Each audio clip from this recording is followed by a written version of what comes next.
Yo, what's going on? It's Terrell Hall of Fame, D-Line, tbkc, and all that sweet, beautiful, wonderful shit. Yo, check it out.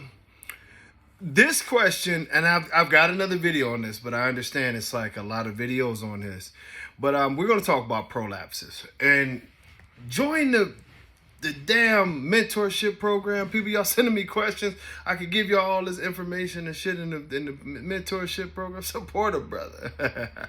But first of all, we'll talk about the anal prolapse really quick. And like I say, if you join the mentorship program, I go a lot more in detail. But the mentorship program is like this, y'all. I mean, not the mentorship program, excuse me. An anal prolapse, right? An anal prolapse is basically the muscles of the anus is not holding tight enough. And a lot of times, whether it can be a multiple different things, but the dog will basically force out his intestines. This is very, very, very, very dangerous. The reason being is, of course, he needs his intestines, or she needs her intestines.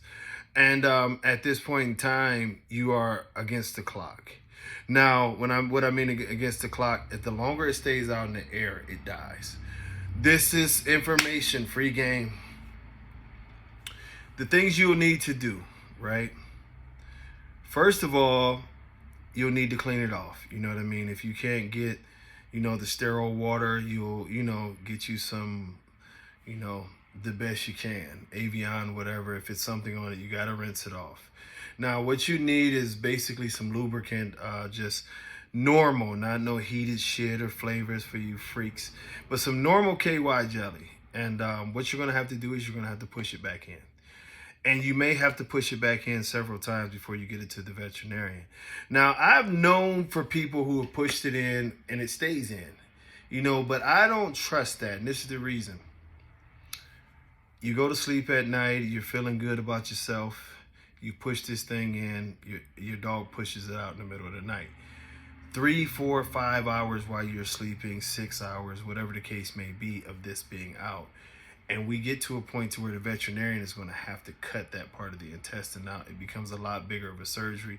And there's a very good chance that your dog doesn't properly recover from this surgery. It's a difficult surgery.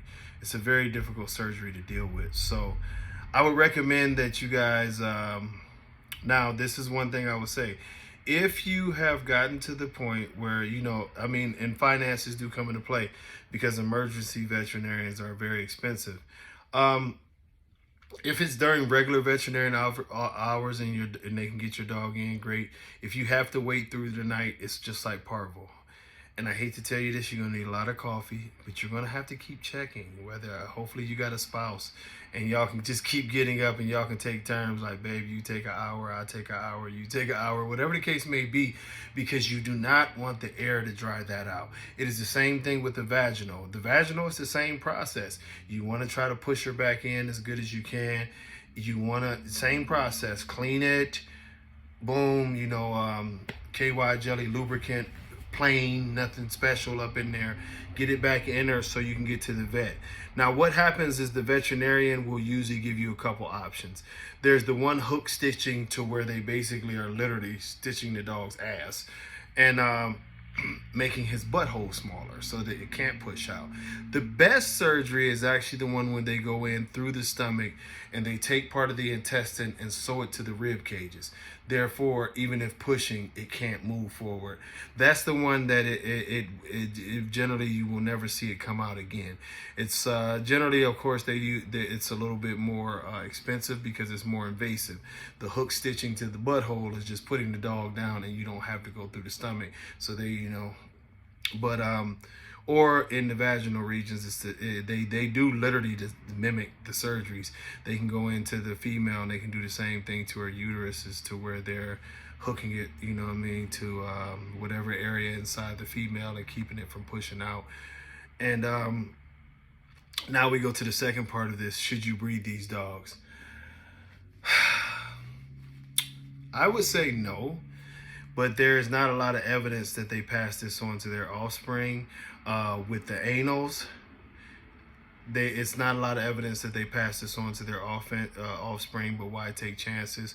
With the vaginals, you do see a higher propensity for them to pass it on.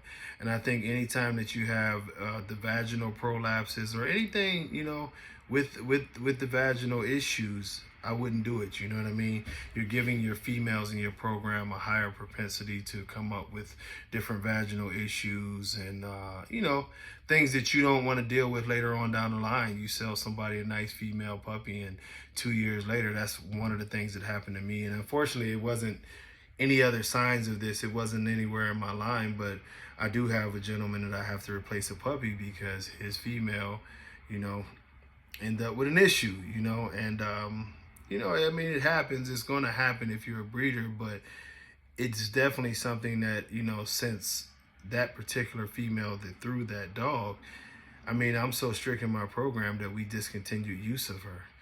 And I know that sort of sounds, whatever, but I know the dad doesn't throw it. So since she threw it, it's easier for me to say I'm not going to keep on having these headaches and putting people in that situation. The brother raised the female. She ends up with the vaginal issue. So why would I want to do that in another litter where the female comes up 2 years later with a similar issue? You get rid of these issues, but hopefully that helps somebody out. Until next time, y'all, much love. God bless you.